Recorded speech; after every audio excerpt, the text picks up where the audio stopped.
journey of going from a factory to buying a supercar 2 years later, that appeals to my ideal client. My first 12 months, I made up a goal of 30 mil. So I want to settle 30 mil. No, I did 30.1, I reckon, from the first settlement to the 12 months. And then I went 57, 149, and I'm hoping to do 280, 300 this one. So what we've done in that, and everyone's like, how did you do it? It's leads. Today we're joined in the studio with Peter Savage, founder of Peter Savage Money, a mortgage broker business designed to help buyers not only structure their property portfolio correctly, but set you up to repeat the process. From humble beginnings of working in factories, straight out of school, and through several self-proclaimed teachings, Peter went on to purchase his first investment property at 24 and has now built a multi-million-dollar portfolio. Quick favour before we dive in. I was looking at our listener numbers recently and realised a lot of you who tune in regularly aren't actually subscribed to the show. So if you're getting value from what we're doing here, the strategies, the guests, the no fluff take on building wealth through property, can you just hit subscribe right now? It's free, it takes 2 seconds, and it genuinely changes what I'm able to do with this show. It means I can keep searching far and wide for the best guests and the sharpest minds in Australian property and finance and bring that education to more Australians who need it. That's all I'll ever ask. Subscribe and I'll keep showing up every week with content worth your time. Now let's get into it. Pete Savage, welcome to Invest Smarter, Grow Faster podcast. Thank you. Thanks for having me.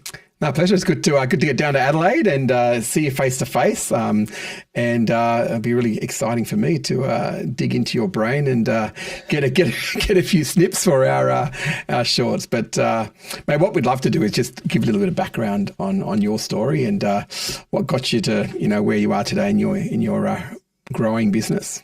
I appreciate the coming down on a shit day of weather like this. Yeah, that's right. Look, I'm in finance. I've been a mortgage broker for less than 4 years now, I reckon. Obviously, you've seen the journey yourself.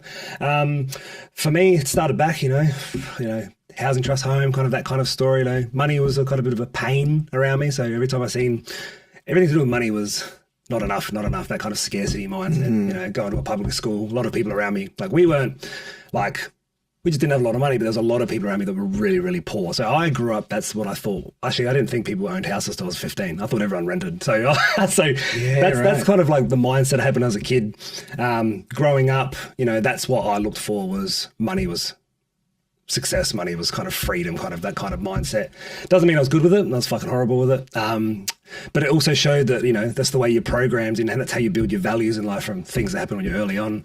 My brother was in the same kind of scenario, 14 months apart, but he looked for other reasons, like just my dad wasn't around. So that's what built his values. A family man, mine was more success. Same scenario, yep. Two different drivers. Different drivers. So I was really focused on that. But my life, it didn't really change me much because I still went through my teens, I knew what I wanted to do, but I just didn't have the drive. I was still young. So in my 20s, it's funny, ironically, I picked up a book and it changed the whole direction of my life. Rich Dad, Poor Dad. So let me guess. We all read that at the same time. Yeah. Because growing up with ADHD that I didn't know I had at the time, which makes perfect sense now. Yeah. I couldn't read a book. And I remember when I was a kid, I loved reading books, encyclopedias, but at some point through school, it fucked me and I thought I was stupid. You love reading encyclopedias? I used to love reading.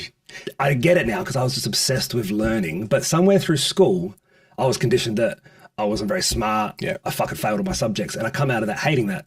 Picked up Rich Dad, Poor Dad. I realised it was about wealth and I could understand it because it's a fucking kid's book almost. Yes. I read that book front to back and that's like, oh, well, fucking I get this now. Like I get what I'm doing. And at the time I was working in a factory making 6 figures when I was 18. So I was making good money.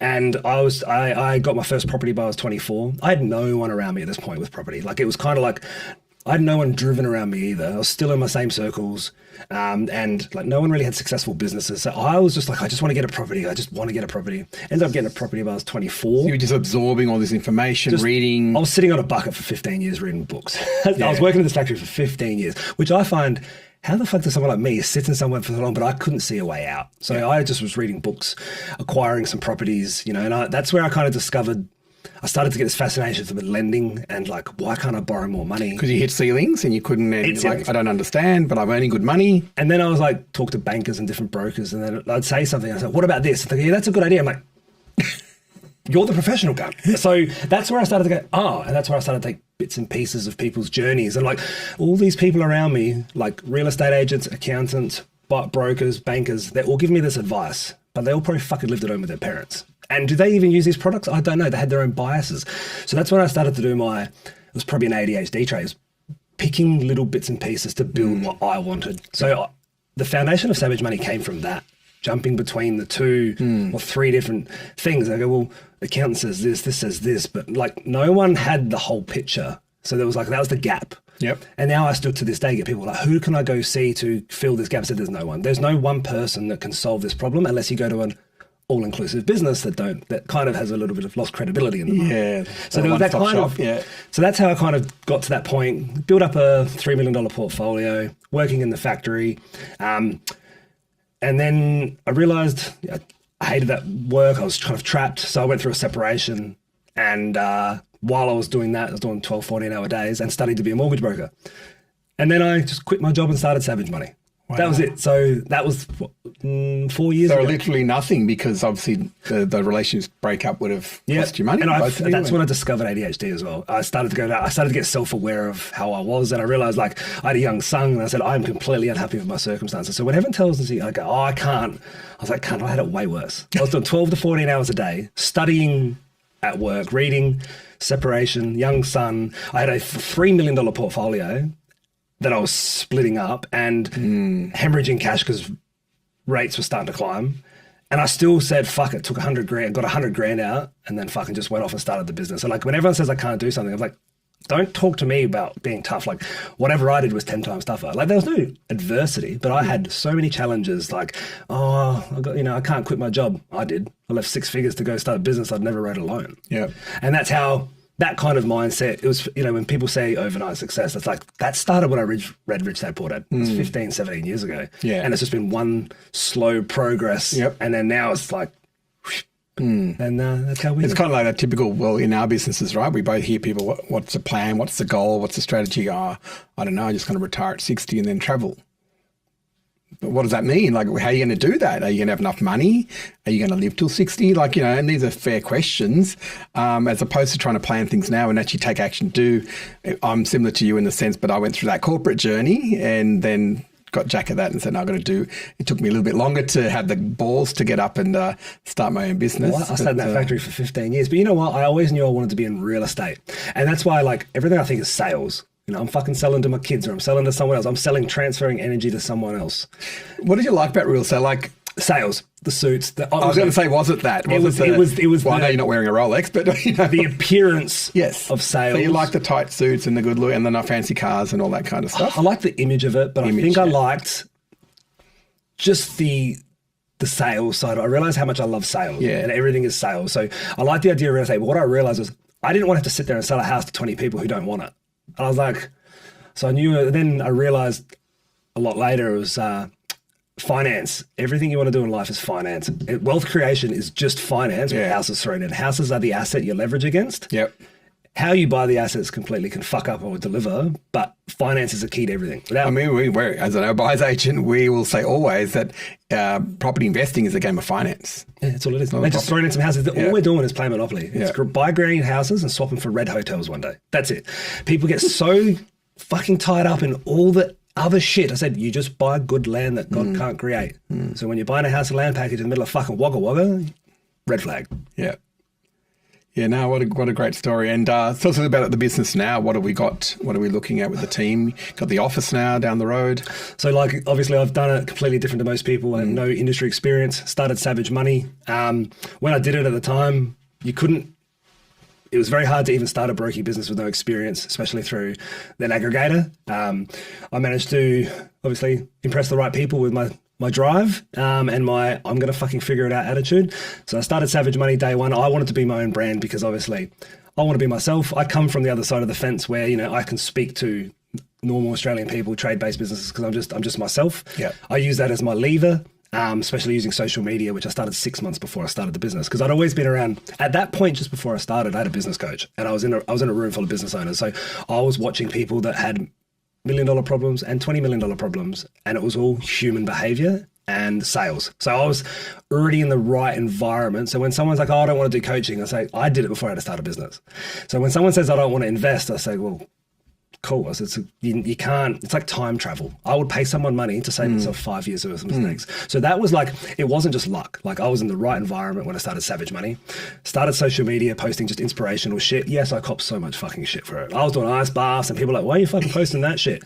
Because my ideal client likes high performance. They like cars. They like training. So I was like, this is what I do. And I share it because if you look at 90% of broking businesses, accounting businesses, all they post is crap. Like it's always filtered canvas shit. There's no man behind it. Trade-based business. You don't see the person behind it. I knew I had to use my family, my life as leverage. Yeah. And also the journey of going from a factory to buying a supercar 2 years later, that appeals to my ideal client. They love that shit. Yeah. And I liked that shit. So, and I always say, I didn't grow up wanting to build a business and buy property. I wanted a fucking supercar. So like that was all a part of the process. But from what we did, like in my first 12 months, I made up a goal of 30 mil. So I want to settle 30 mil. I did 30.1, I reckon. In the first, from the first settlement to the 12 months. The calendar year was like 27. So I did that in my first. And then I went 57, 149, and I'm hoping to do 280, 300 this one. So what we've done in that, and everyone's like, how did you do it? It's leads. Yep. There's no point building a system and process if you can't fucking make money. So it's all been focused on social media the whole time. I have no referral partners. Yep. Incoming, I don't expect business from anyone. I just use social media as my leverage. And you know, we just lodged our biggest month last month, 35 mil for 46 loans. I'm just sitting going, how the fuck do we get here? And this month's probably going to be our biggest settles month as well. Yeah. So, well, what I'm hearing, it wasn't through luck, mate. It's obviously a lot of hard work. And there was a plan. You educated yourself. It's all over a long period of time. You got a business coach. So many people I work with or in networking groups are all part of, and they just don't want to learn. They want to educate themselves. I mean, AI, as we know, is here, but people are ignoring it.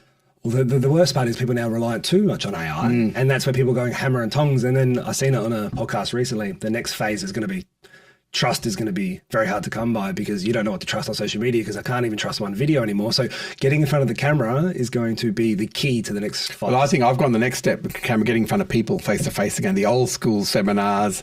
So I do the webinars, but the seminars, touch and feel, shaking hands, that can never be replaced. Going to come back again in a bigger way because we've got so used to sitting on Zoom. I think we're going to get back out there because you're right. What we're going to see, is that really Pete or is that just an avatar of Pete? Because the voice...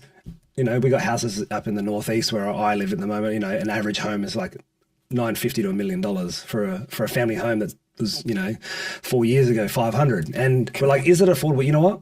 They're still buying them. Like right now, like most of my investors are, cleaning up right now because all the home buyers have been stripped away for a few weeks. Yep. But there's no discount, no discounts yet. Auctions are getting a bit scarce. But you know what? My clients are still on the auction.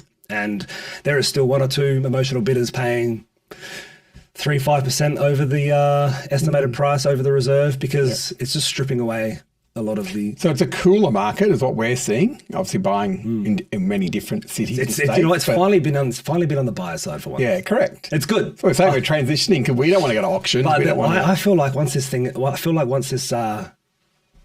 overseas issues, it's just going to come straight back. Look how quickly we recovered from COVID. And as soon as this is done, the Dunny roll effect, it's going to be, everyone's going to pour back in.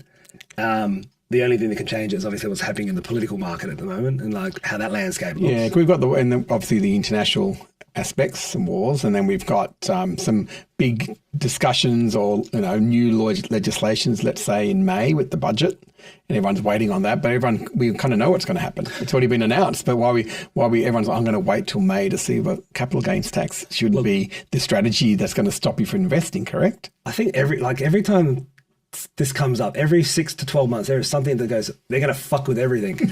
Look, and then I think I seen Jack Henderson say it the other day.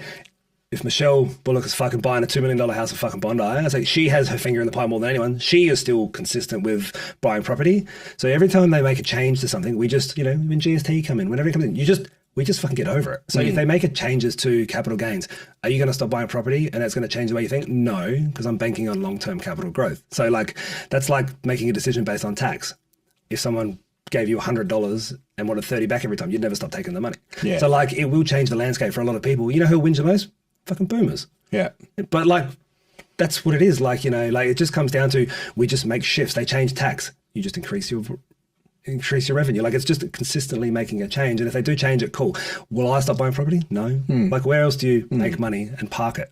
But I mean, these are the investors that just want an excuse not to invest, right? They've been procrastinating for so long. Cool. Hopefully they don't call me. I've got another, correct. I've got another reason not to do it. It's like, okay, well, wait till May. You know, you're going to be 30, 40 grand worse off. You know, there's ROI calculators or opportunity cost calculators at Alba, for example, that have that. And you put your information in direct feeds, and it shows you that if you wait another 3-4 months based on current growth, blah, blah, blah, blah, could be 30 grand less. It's like, well, I don't understand the logic. I always say, like, you shouldn't make your decisions based on tax. Because correct. It's an outcome, right? It's an outcome. Like, yeah. I'm thinking 10, 15 years. Like, you know, right, the only thing I've seen Adelaide squeeze right now, because a lot of my clients are self-employed tradies, manufacturing growth, getting something to flip is pretty much fucking impossible. Like it's changed the landscape of a lot of people, but people are paying, you know, investors are paying 3 or 5% more than they should be, or even more sometimes, because they're trying to outbid an emotional buyer. So that first home buyer shit, that fucked everything up. Like that just ruined everything. The price went up the next day. We were just laughing, going, "Here we go, another price increase." Great for investors again. We've seen in the market. Price change a week later went up 100 grand. Like I don't know who sits around what they do when they think about these policies. But if you renamed it the 95% lend policy, it probably wouldn't be as attractive. Well, you know, it's based on votes. It's not based on what's good for the poor first home buyer. Yeah. And most, I mean, I know you'd obviously know the information. I get the secondary information because the client comes to me with finance from you, for example, but you're seeing it up front. Are you seeing the people coming to you for that first home? Are they getting some help from mum and dad or grandparents or something? Because that's what I've seen a lot of parents coming in and just giving that little helping hand to get them into that first home buyer's grant. I just love parental guarantees. They're the best. They're the easiest ones. Yeah. And we're doing a lot like this. Yeah, you are seeing that.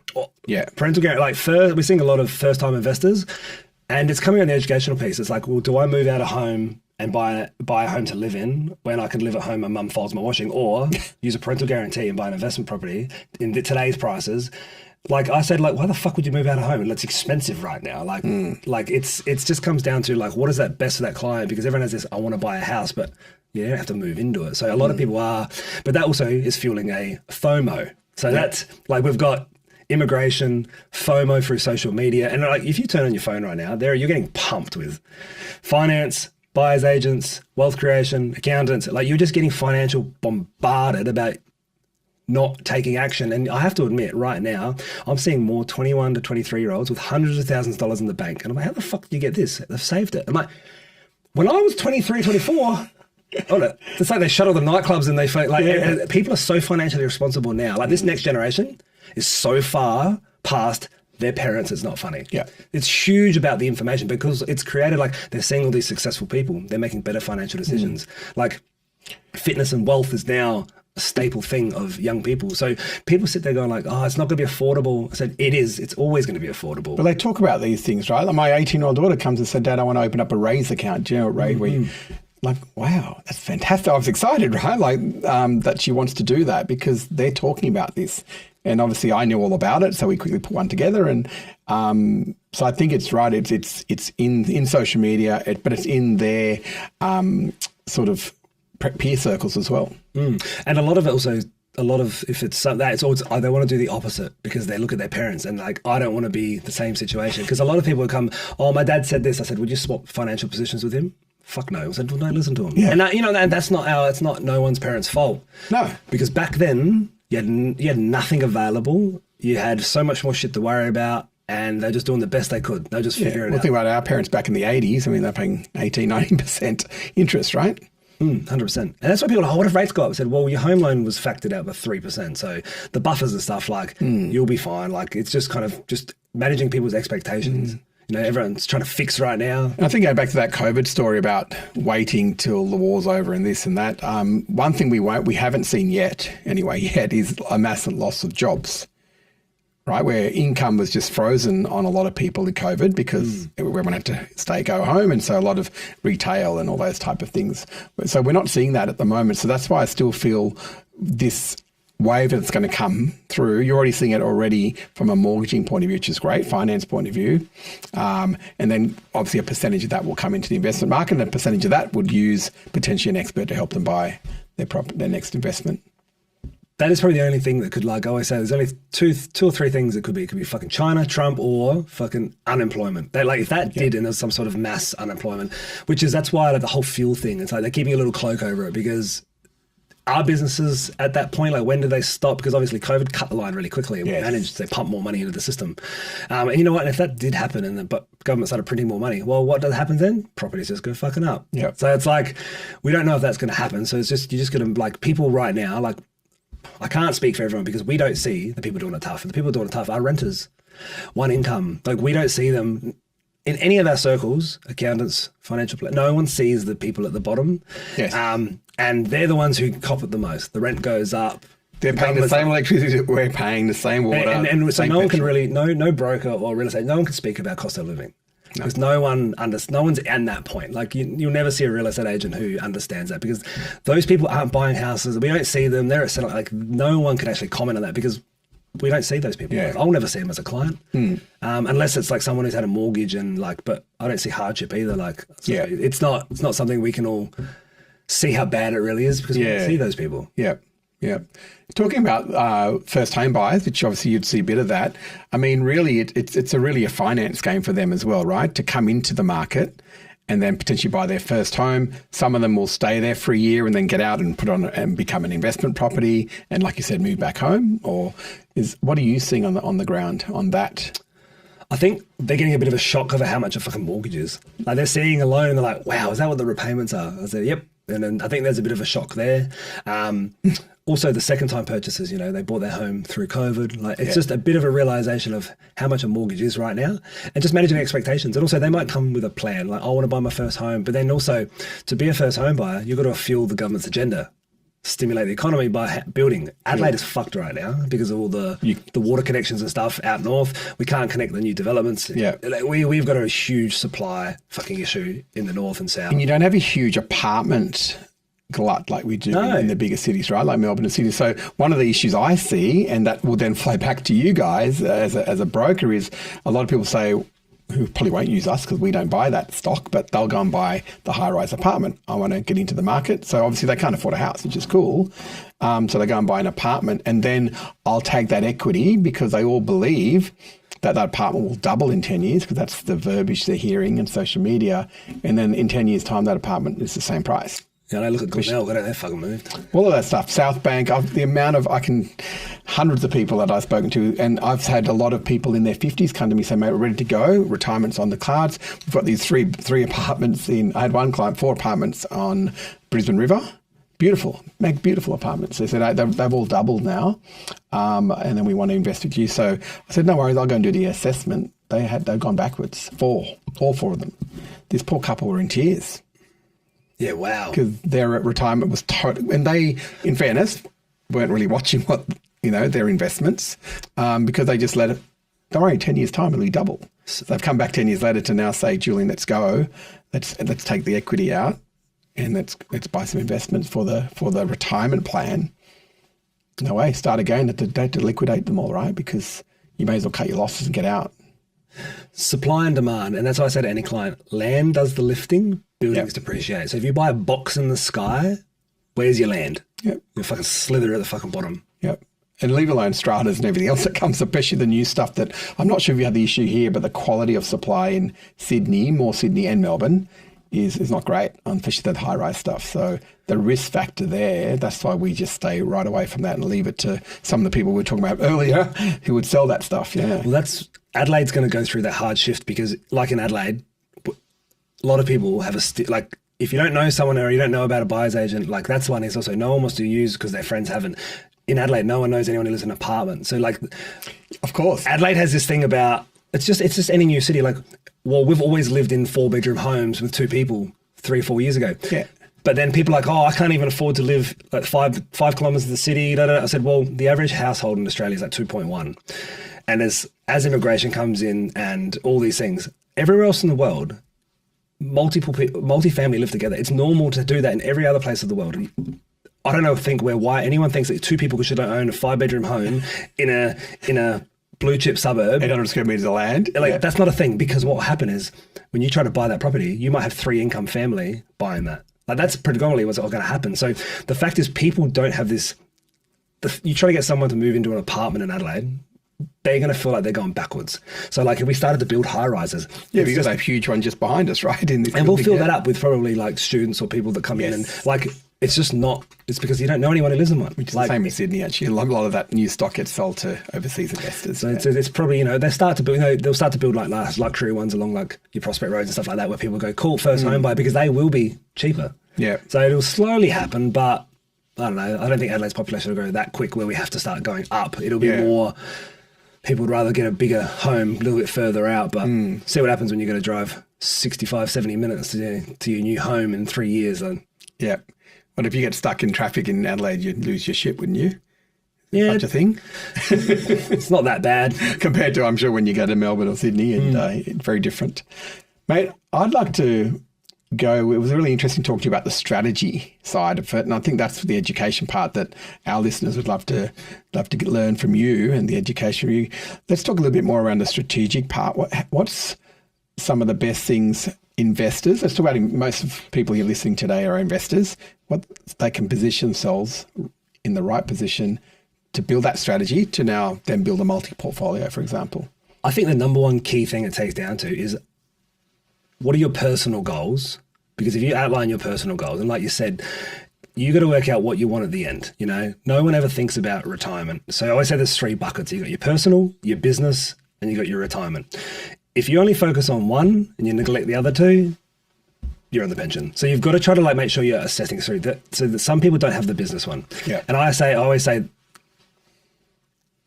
your wealth creation abilities are directly correlated to how much tax you pay. Now, you can go so far by avoiding tax, but it makes a shitload easier if you make money. So if you have a business, working out what your personal goals are and aligning them to your business. Between those 2, working out how do I buy my property. So if you've got equity in your family home, you go, cool, I can draw out 3 deposits over a period of time. I don't have the income to service, so you've got that. I've had a few clients where they go from 1 to 7 properties in 12 months because they've had the equity, because they're building a business. So they've come in and they're already 400-500K profit. Yeah. How do I do it? They'll spend their equity very, very quickly because they can afford to spend $2,000 a week negative geared. They cool, that's fine. They know that if they bought 5 $1 million properties in 10 years, they understand it because they're running like a business. So that's like coming in. And they're borrowing, sorry, Pete, through the business? No, so 5 individuals, they just set up individual trusts, corporate trustees, depending on, so I go from a finance, so I'll look at their financial position, I'll look at their home equity, I'll look at their business, I'll look at their cash across everything. Yeah.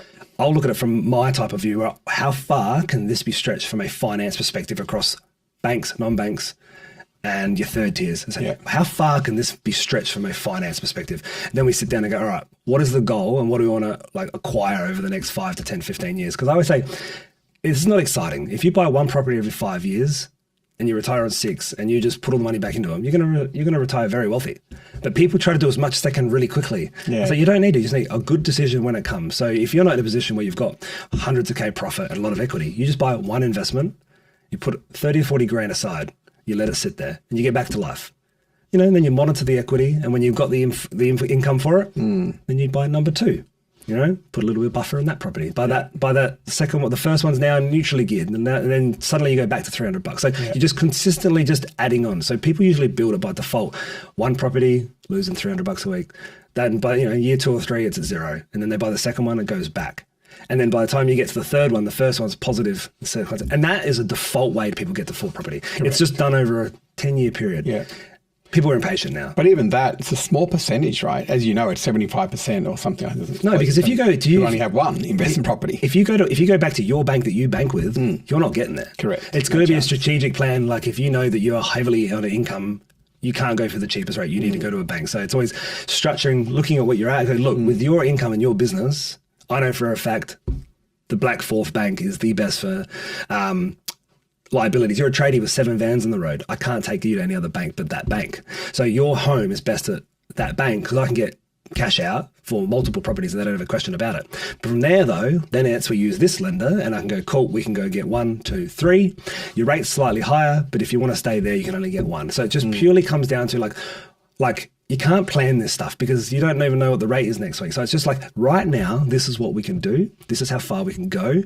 And then before we even go to an accountant or anyone else, I go, if you bought this property and you need this deposit, estimated rent for that kind of property, you're going to get X. You're going to lose this much per week. Yep. I get them to go, where do you feel comfortable of losing money per week? And they go, that's as far as I want to go. Cool, that's your budget.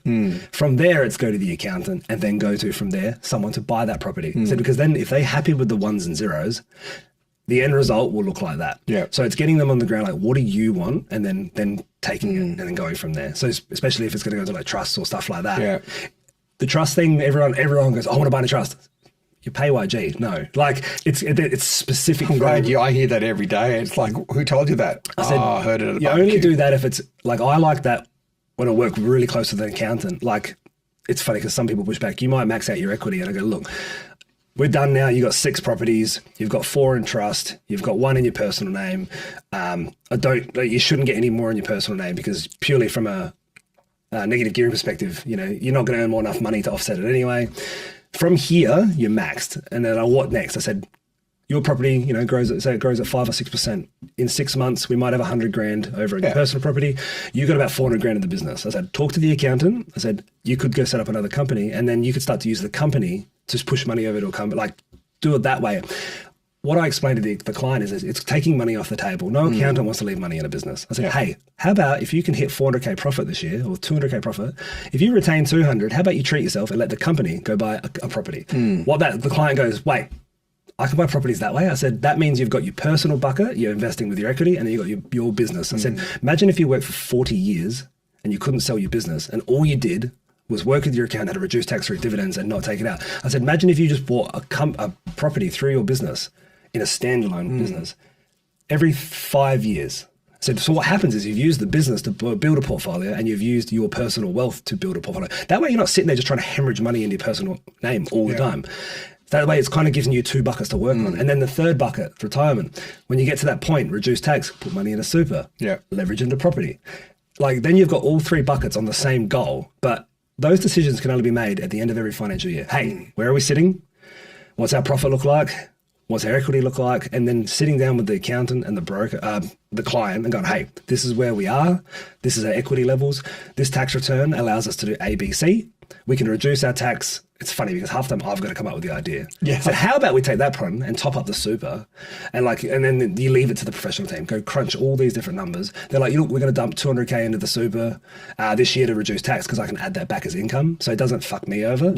Hey, cool. That 400K was a goal to buy a commercial for the business. So it's like planting all the seeds, but that's just, and then that's like, cool. Then the next year, catch back up. All right, let's have a look at the portfolio.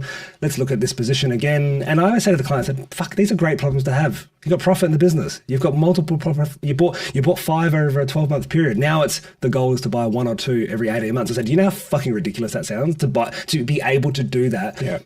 But it gives them a passion within their business. Like, why do I get out of bed every day? Well, they have 0.02% of Australian investors have more than 6 properties, right? Like, I had a guy, actually, one of my clients now, he's like, I want 50. And I'm like, that's incredibly fucking annoying.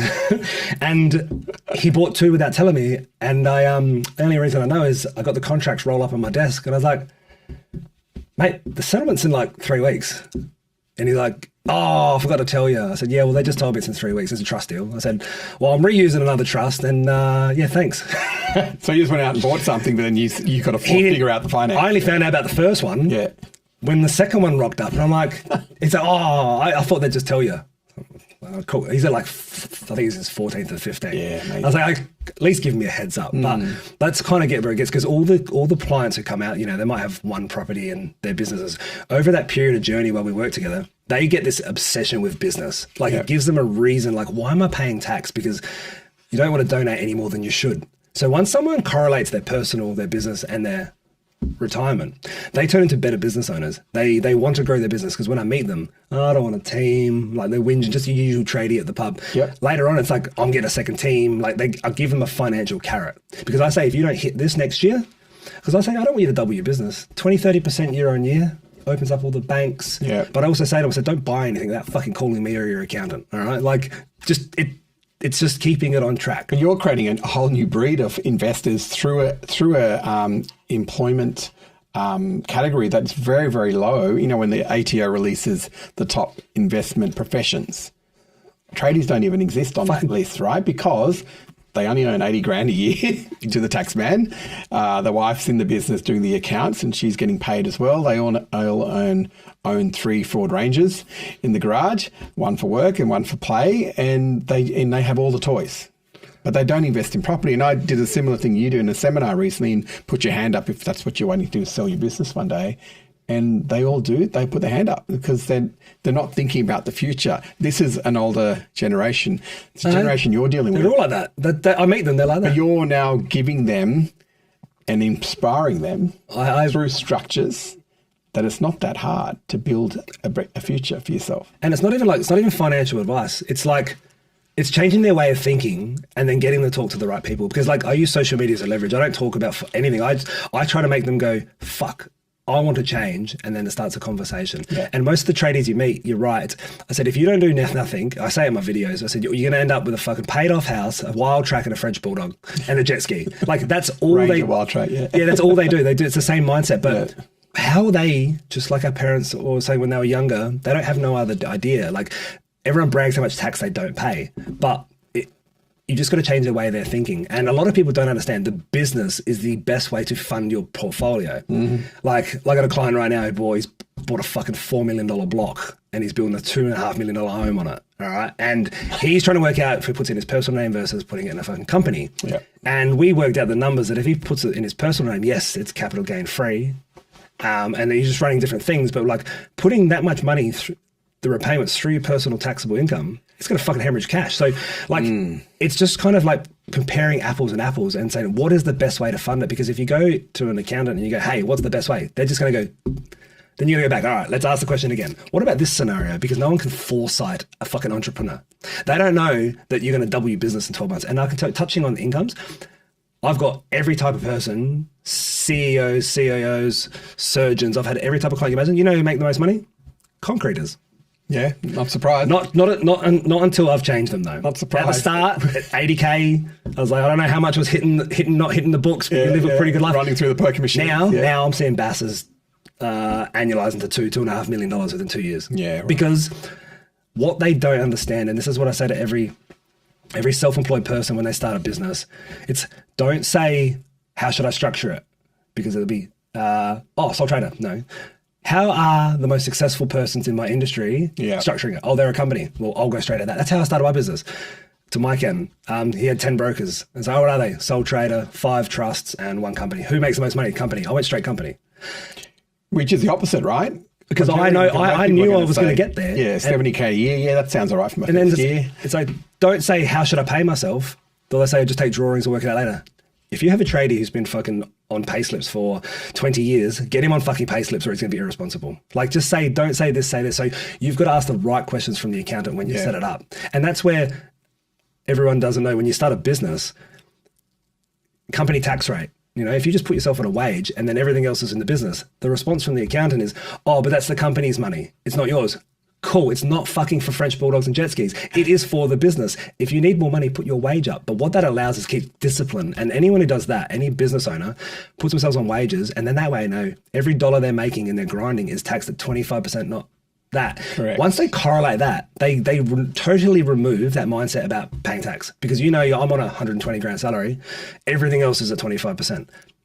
Instantly changes it for a self-employed person because they know they're not crossing over. Yeah. And that limiting belief is gone. Yeah. Then they will absolutely pump their business because they don't have that tax. Because when they're not, it's, I might do a cashier because this one's started, So that little bit of education turns people around very quickly. Yeah. It's quite an interesting stage. I think you're going back to your point about social media, a new generation coming through, the interest in actually taking interest in their wealth. Is kind of really breeding a whole new type of structures as well. And I think also from you, and that's why I like the strategic approach you take as opposed to you're not just a loan writer. Well, you don't even think about that, right? No, I don't even talk about mortgages half the time. I'm just trying to change their perception. The whole correlation between aligning your personal goals to your business, because the more successful you are in business, the better your life is going to be later. And you know what I always say to clients as well is, if you do fucking nothing and you go onto, is that Money Smart? I said, if you just keep doing what you're doing, you put your income in, you put your salary contributions and you go, till you retire, and then say draw down 10% or something. Just I don't fucking know the numbers. I'm not a fucking financial planner. Can you live off 10% of that, and you're going to have a 300K mortgage on your home, and in everything's fucking inflation, and they're like, oh, I'm going to live on like 60, 70K. Like, that's pretty shit. Cool, do something about it. Like, or how do I? So you got two things: buy shares or property. Because paying off your own home is not going to do fuck all. Yeah. Once someone sees that, they're like, oh, all right. Because people, you need fear. People are motivated by fear, not inspiring. Yeah. You need, like, people need to go. The headlines now, right? That's what it works. Doom and gloom. Oh, property's going to crash by 40%. Yeah, cool.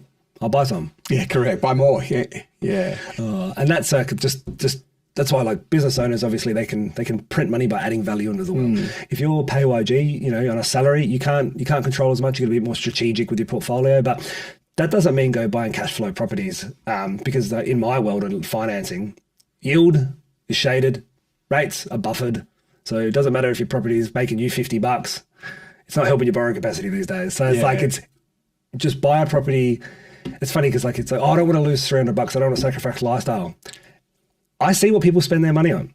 Like, yeah, you got the statements. I see, like, I can't speak for people that we don't see, the cost of living. There is no cost of living crisis because I see what people spend their money. I've never, through this whole process of all this shit, seen anyone like that does not have surplus funds just getting pissed away. They can fucking afford it. Everyone, and you know, I am, as much as like, I can't see outside of my industry, but people have savings, equity. Everyone's in a pretty good financial spot. I feel like the last 2 to 3 years, everyone's built up decent reserves, and everyone's doing okay. And everything's gone up, but so is wages. People are making more money than ever. And if you're not happy with your income, fucking change it. Yeah. Like there's plenty of work out there, and people don't want to. Like I had someone the other day. Oh, I don't think we can. I'm not sure if I want to. I said I can't get the borrowing. I said the income. You're working. She's I'm only on 2 days a week. I probably go back to 5, but I don't really want to. I'm like, well, I just straight away said, well, don't fucking whinge then. And she just cracked up laughing. I was like straight away like, you just said you want to buy a property. I said your income's a bit low. And like she goes, can we do it without? I said no. Like. And she didn't have kids. I was like, come on, man. Like, the violin away. I was like, you're 28. I was like, what are you working 2 days for? Yeah. Like, what are you doing every other day? Like, she needed to hear that. She's got Pilates. She's got to go to the gym. She's increasing her hours. There you because if they didn't, they were comfortable. They couldn't buy a property. They were comfortable. They had no super. They had like nothing. And I'm like, guys, like, go away and do your sums. Like, I was just straight away, well, you're working 2 days. I was like, why? Like, you didn't earn this. Yeah. Like, so there, she's like, you know what? She's going to go back to full-time work. And then they want to buy some property because they realize social media, they are not where they should be. Yeah. So that's kind of that FOMO playing. Yeah. So the final strategy, I think, and the one you talk about a lot is, don't wait 30 years to pay your loan off, right? If you invest in property or other vehicles, explain, I guess, in layman terms for our listeners, what's the best way to do that? Couple of properties, blah, blah, blah, 10 years, double sell, and there you go, you've cut your loan down from 30 years to 10. Well, I think that buying an owner rock is the stupidest decision I ever made. I just sold mine. So I'm going to rent vest because once you get to that point where, I bought, coming up, I needed to tick that box. I wanted to buy that fucking trophy home, that mansion. I bought it. I got it. Yeah. Great. Loved it. But then I go like, I was like, oh, it's just another property. So, where I'm getting rid of that and relocating, and I'm going to rent vest. Yep. The best strategy is, it's hard to say because it's only unique to that person. If you are self-employed, it's a totally different strategy. If you're an employee, let's talk about it. We've talked a lot about business owners. I think we've got a lot of great advice there. Let's talk about the best thing you can possibly do is buy a good blue chip property, sit on it for 10 years, but they'll say it comes down to the strategy of the person who's implementing the process. Like if they are a very conservative couple, like I've got a great story actually, PAYG. This is actually a great story about you don't need to do it quickly. They're in there, he's 55, he's a principal, wife is just another teacher as well. Household income now is about 240. But this is the highest earning income years. Yeah. They've had one home for 20 years. He bought his first investment property when he was 44. Yeah, wow. All right. He come up to me and he just bought his 5th property and he's about to buy his 6th. All right. 5 investments. LVR is sitting at 40%.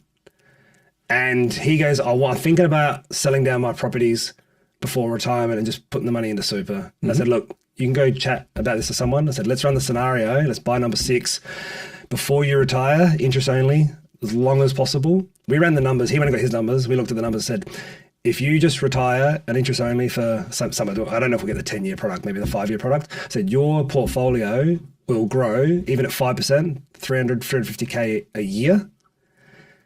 The debt right now is positive 20 grand a year. So why would you fucking sell the portfolio? Yeah. And he sat there going, well, I thought I had to. I said, no one cares. Like your LVR, like the portfolio will it'll never, if you don't sell it. So I said, when you go to retire, what if it's 60 grand a year? And then other people kind of went, oh, but what about tax? I said, you haven't got a fucking $7 million portfolio. Yeah. It's like, don't listen to anyone. I said, you are probably the most, he's probably the single best client from an LVR perspective I've got. And he's been PayYG and all he did was bought one property. And when his broker let him, he bought another property. And when the broker he did it by default. Yep. It was 41. So, but he took action, right? And you know what? It wasn't obsessive. Yeah. He just bought a property nearby and then bought another one nearby. He bought everything in Adelaide? Yeah. Really? Yeah. Okay. And he's got an Airbnb down south. And it was just all he did was buy one, then buy another. No thought process. Yeah. I can buy another one. Cool. I bought another one. Now he's done that. He's at 6.5 mil. And I said, look, there's no reason to sell. I said, even when you're in your 70s, this thing's going to be pumping cash and you've got all this equity. You could sell something down, reduce a little bit of debt, but you'd only do that to release some funds. And I said, just take 300 grand out before you retire and sit in the offset. You're fucking laughing. And he's like, you know what I mean? He goes, I'm so fucking glad we just had this conversation. Because he goes, like that. I said, you could not rinse this cash if you tried. You just need an alternate view, right? Because otherwise it's always going down that same route. And it goes back to the capital gains tax that everyone's freaking out about in May. Changes come in like, why? Why freak out about it? Because he went and got the advice and the advice was sell down and reduce debt. It was like, man, your debt is $2 million on a $6 million portfolio. And it's positively cash flow. You want to work for a few more years. I said, let's catch up in 2-3 years before you want to retire. And let's have a look at it then. And he's like, I'm not selling. But that's vanilla advice, right? Acquisition stage. He had no advice. Consolidation and then sell. Something popped up down the corner, I'll buy it. Something popped up, I bought it. Like by default. So if anyone thinks that like they're stressing, he didn't buy his first investment till he was 41. Yeah. You know, so, and he did all that over a period of time. So that just comes back to buy a property, get back to life. Yeah. Buy a good property, get back to life. Yeah. And that's that kind of that you lose the money on the first one, gets to neutral, go lose money on the second one. By the time you get to the fourth one, it's just like little levers. And all you kind of do is you stay around this negative cash flow of your desire. If you only can afford to lose $500 a week negative cash flow on one property, you get the first one, you wait for it to recover, you get the second one. If you're a tradie, it's the same thing. You can afford $2,000 a week. So it's the same process. All things people do is things that can speed it up is be a business owner or manufacture growth by renovation. Increases your chances to refinance, but if you're PayYG, you're limited by income. So all it is, it's the same process. The only thing that'd be different is if someone sells down debt. The only thing about that is that's to reduce your owner-occ. If you have an owner-occ debt, if you don't, it's just buy more property. So it's the same principle, but people make it they try to confuse the fuck out of it. Like it's not a plan. You just need someone to buy you a great asset at the time. Other than that, it's your personal plan that who can help you with that? Well, a trusted person that can do it. That puts your best interests at the end of the day. But it's a game of finance, like you said. Yeah.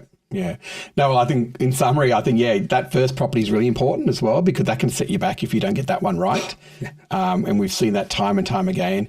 And I think, it's very clear. It's not a property problem. It's a strategy and a finance structure problem. And if you solve that with people like yourself, professionals like yourself, you're well on your way, right? And then, like you said, it doesn't matter if you wait till you're 40, you can still do this and achieve your goals to retirement, which is our 67, for example, what it'll be in another 20 years, who knows? And just because someone says you should doesn't mean you could. Just because they say you could doesn't mean you should. So just because I had a client someone sold him 7 properties in rural area, all of his personal name and loaded him up. And I'm like, now fucking what? Then you're going to go deconstruct that whole thing over a 6 to 12 month period. So you're just going to be careful where you get your advice from and just go with your gut. At the end of the day, land does the lifting. Well, Pete, thanks so much. No, mate. That was so entertaining and we could have gone for another hour, but we better cut off. Great meeting you as well. So thanks for your time. No, mate, anytime. I appreciate it. Thank you.